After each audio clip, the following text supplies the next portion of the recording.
Hey everybody, Riot Mort here with the Patch 1024 Post Mortem.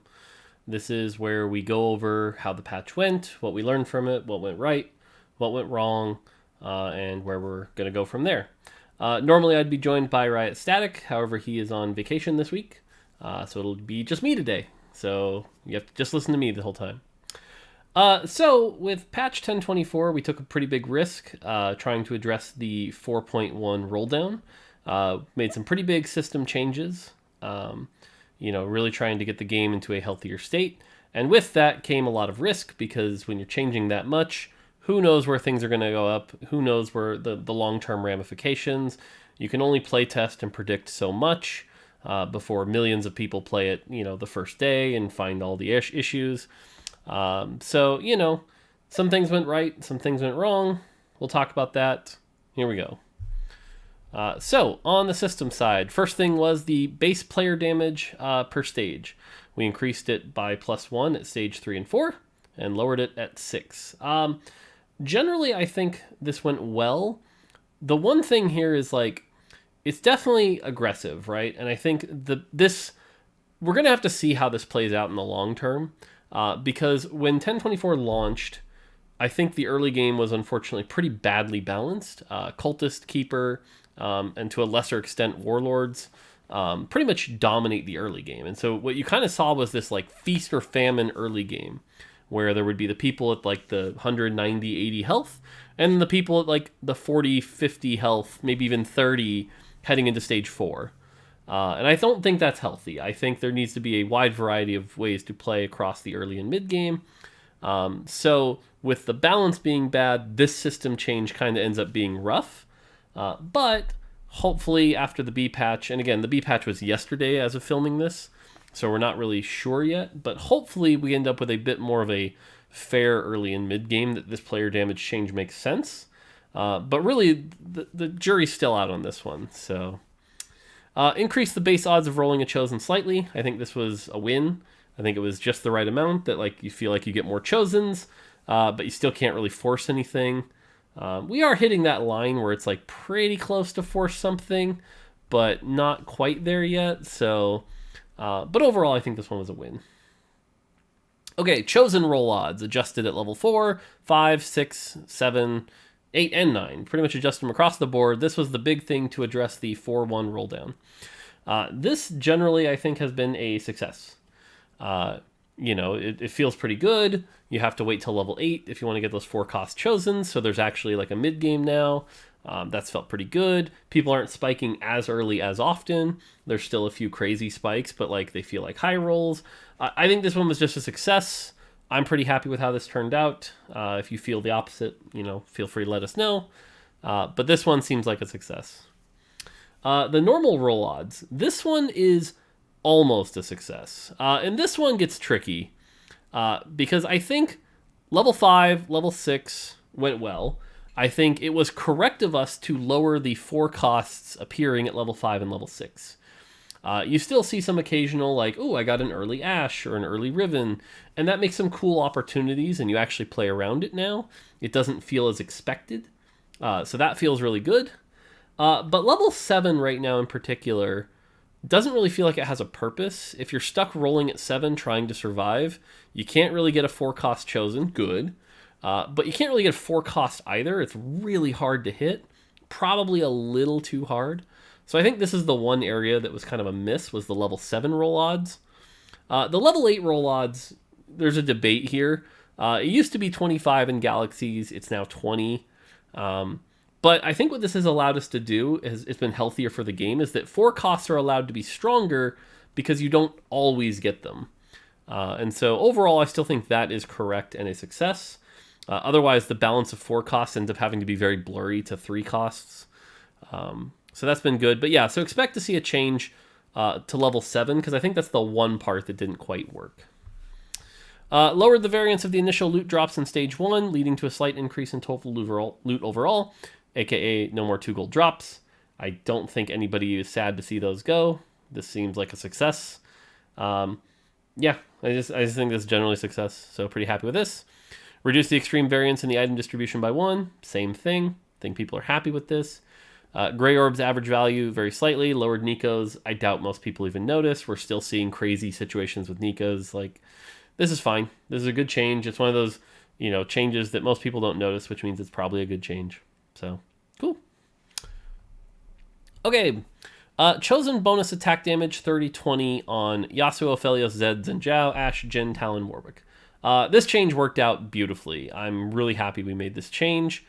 Especially, we saw a Zed meta for a while there, and it's like the difference between chosen Zed and non-chosen Zed wasn't nearly as drastic. Warwick is another one that's been really strong, and it's like the difference between chosen Warwick and non-Warwick is not as drastic. This is good.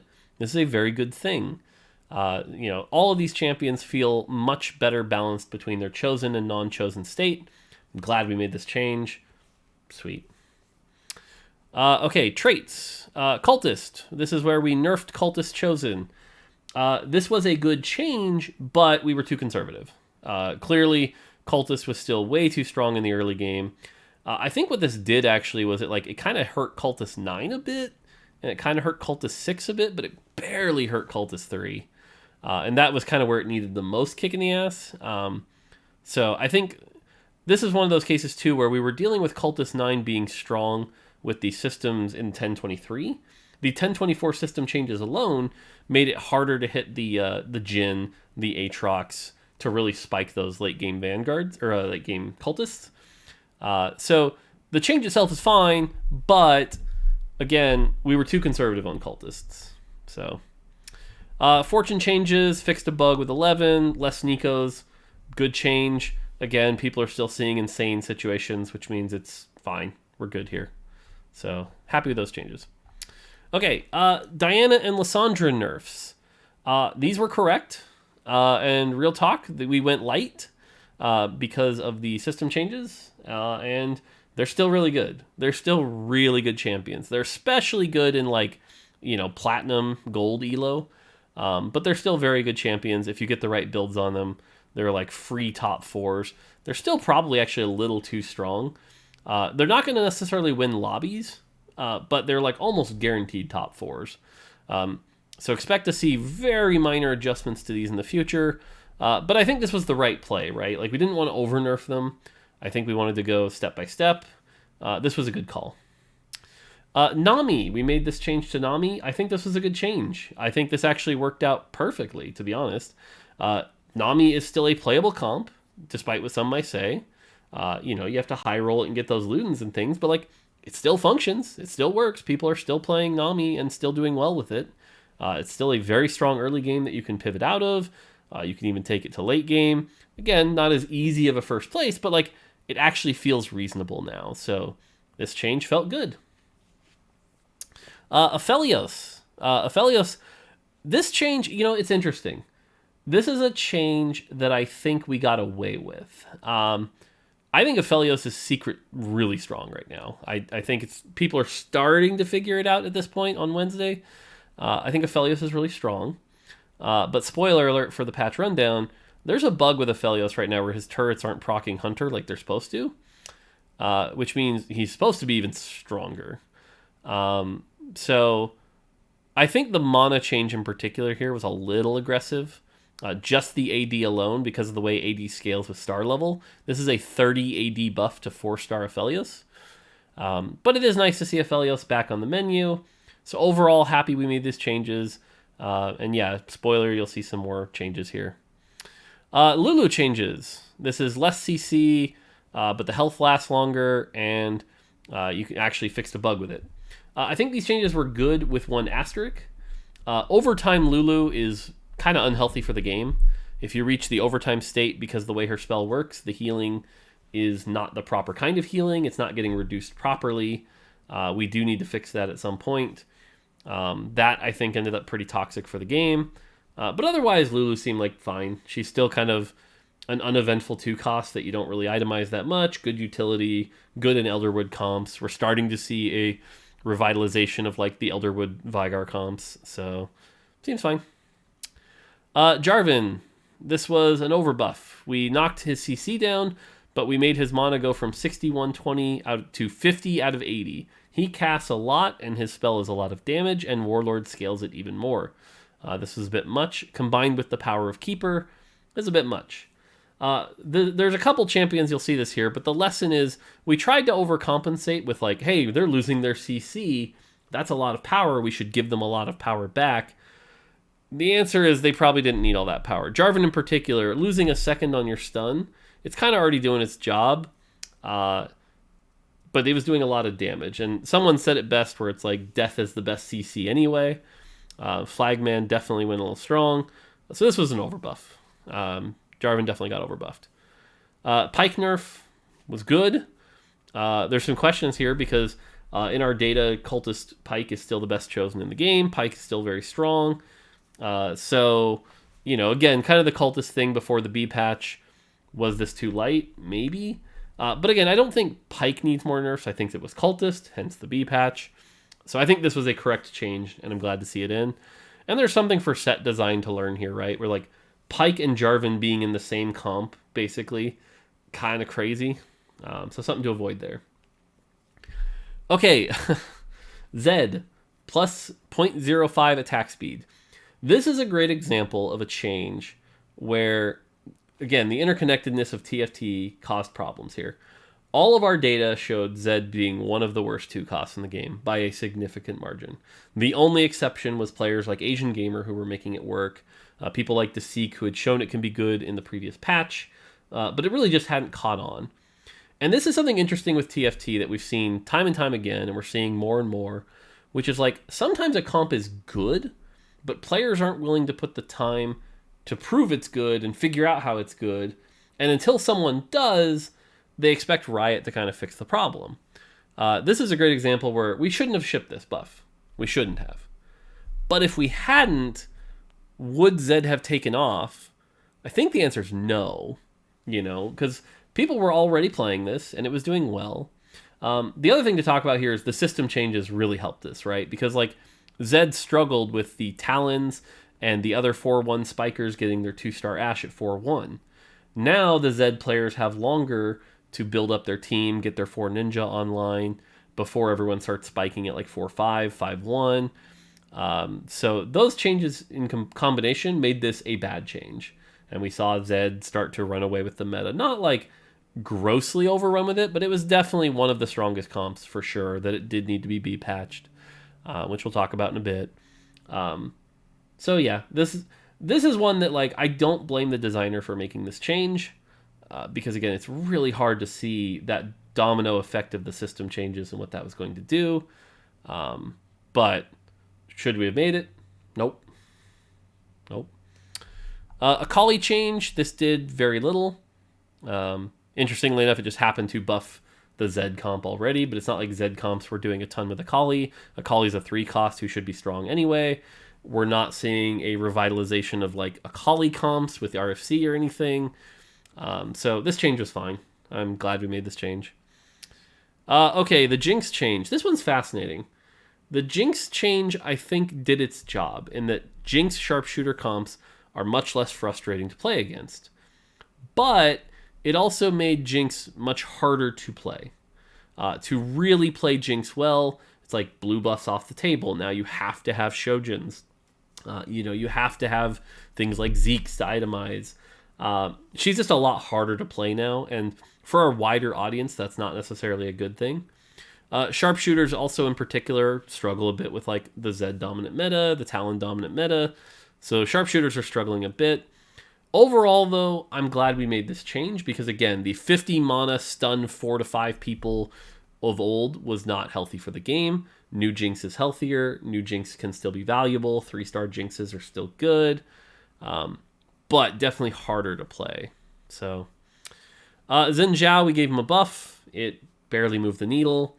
Xin Zhao continues to be a rough champion that, let's be frank, we're struggling to make be a relevant 3 cost. You should be excited to hit a 2-star Xin Zhao on like stage 2 or 3, and you're not. You're just not. So I think he's got one more try to get him up to speed. Otherwise, poor Xin Zhao. So again, this is a case where, it's funny. We could have gone the overbuff him way, but if we did that and he became meta, everyone would be like, why are you doing big swings? So instead we do little swings, and little swings don't work, and now here we are 3-4 patches later, and Xinjia's still not good. So this is one of the tough things about balancing TFT is that, you're damned if you do, damned if you don't. But should we have buffed Xinjiao? Yes. Was this enough? Nope. Cool. Cassiopeia, this is a necessary change. She still casts her spell once. It's still a very valuable spell. That damage amp is good. She basically never casts twice. You basically never itemize this champion, which is weird, not great. I don't really like a champion that you put on a frontline for a spell and then she's a sacrificial lamb and a trait bot. I'm not a big fan of that. But it was good for the game so that she's not multi-CCing. There's less CC in the game, so happy about that. Cool.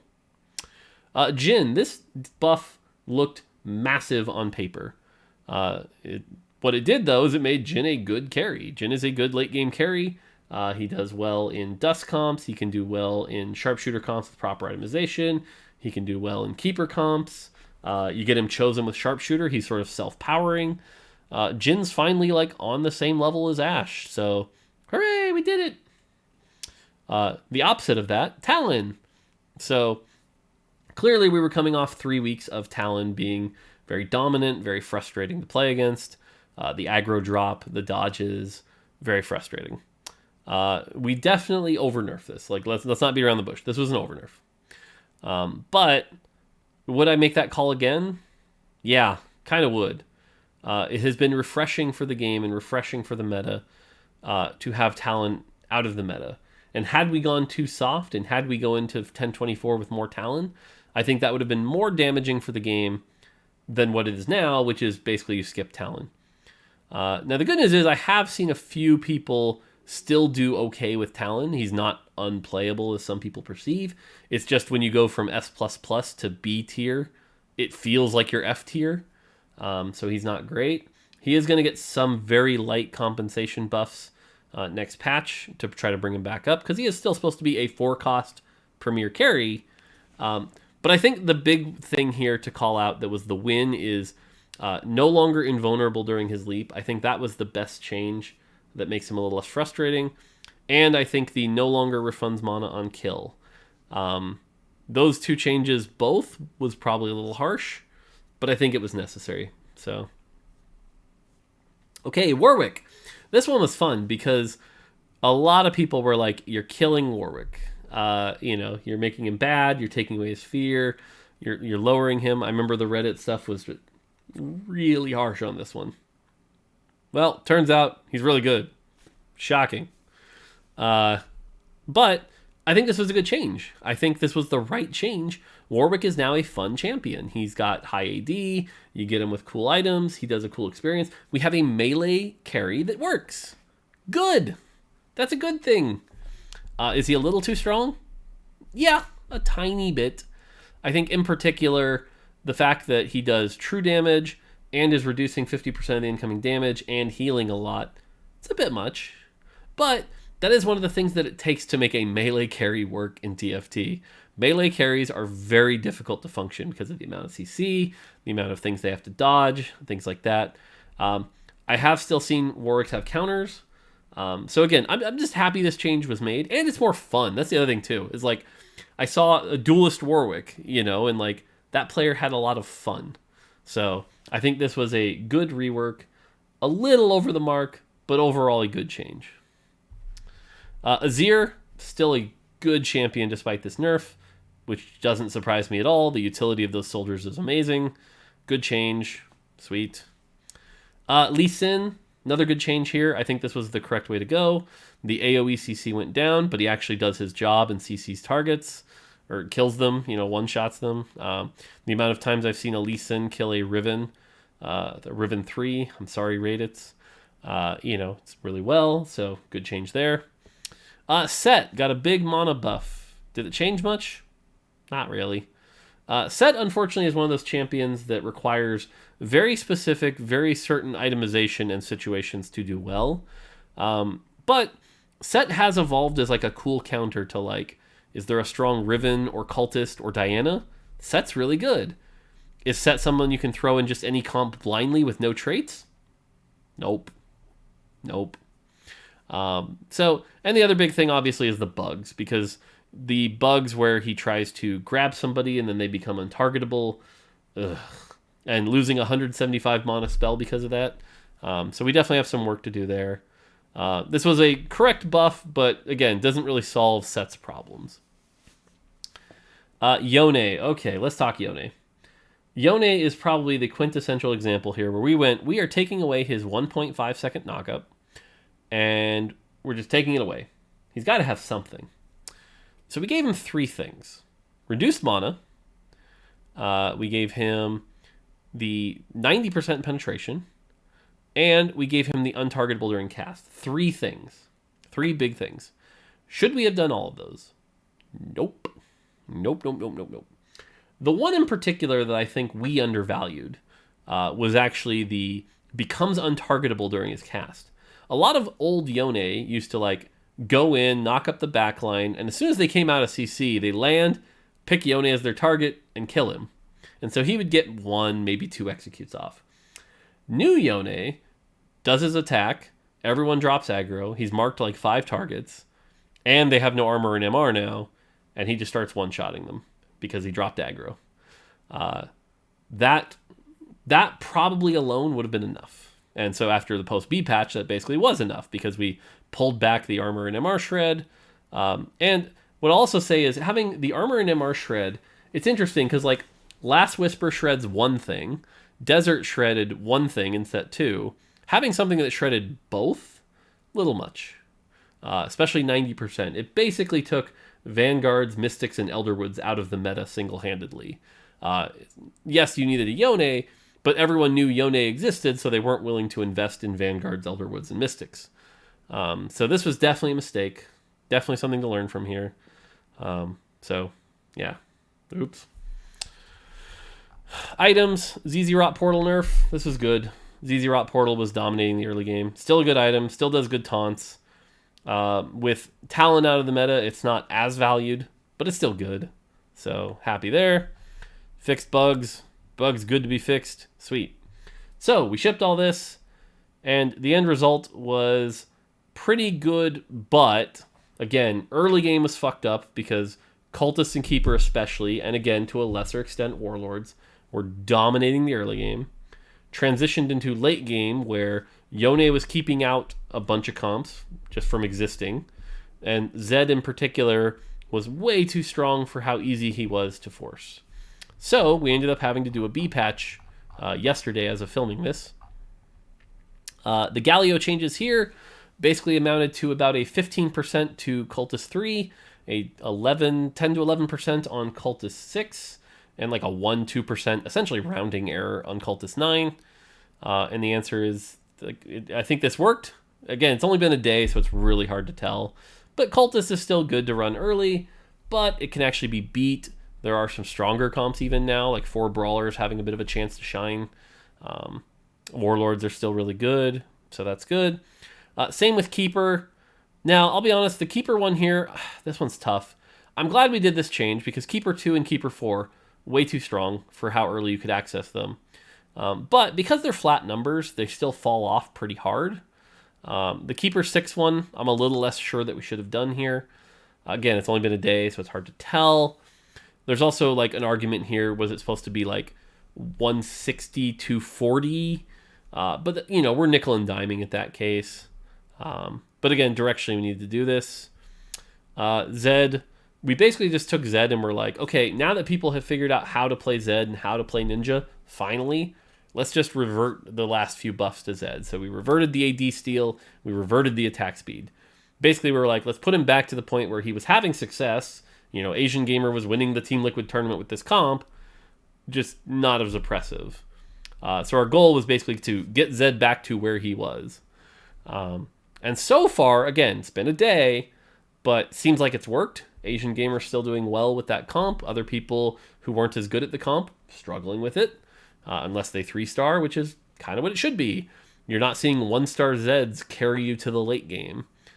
So far good. And then Yone, as I mentioned, we basically reverted, the mana change almost and the penetration completely. He's still a good champion. Shocking. So this seems correct. And then the one that I think raised a bunch of eyebrows, and even on the team, people were like, why are you doing this? Was the Hurricane one. And what I noticed was Hurricane in particular, with certain champions, was breaking our sort of damage threshold. The amount Hurricane was multiplying Zed and Warwick's damage in particular was too high compared to basically anything else. Do you put an Infinity Edge on Zed or do you put a Hurricane? And it's like, it's not even close. It's not even close. So wanted to kind of make that a little closer. Do you put an Infinity Edge or a Hurricane? Well, now it's a little bit more of a decision. Spoiler, it's still Hurricane, but now not by as dominating of a factor. So this was my preemptive Warwick nerf, because certainly if you looked at these changes, you're like, well, Warwick's the only other comp doing well right now, so of course it's going to be Warwick. And it's like, yeah, well, we need to hit that best case Warwick for sure, which was definitely Hurricane QS Warwick. And what we saw early on in the patch is Warwick was definitely starting to dominate, day one of the B patch. As of day 2, we're starting to see some other things emerge. Dusk, Elderwood, things like that. We'll see how it plays out the rest of the week. Again, B patch has only been live for 24 hours at this point. So we'll see. But overall, it seems like the B patch got us to a good spot. And so if you look at it, the amount of change we had to do for this patch for 1024 was big. And I think for as bad as it could have gone, it went pretty well. So I'm very relieved. But to share a personal anecdote with you, the battle's never over. You're just worried about the next problem. So, yeah. Wish I could say I'm happy, but I'm not. I'm dead inside. No, I'm just kidding. Okay, so that's going to do it for the Patch Post Mortem. I think there's one more this year, so it should be fun. Cool. All right. As always, if you enjoy these, let us know. I know these are less popular than the Patch Rundown, but for those of you that do enjoy it, leave a comment that you like it or something so that we feel like we're just still using our time well. So, all right. That's going to do it for now. Until next time, take it easy.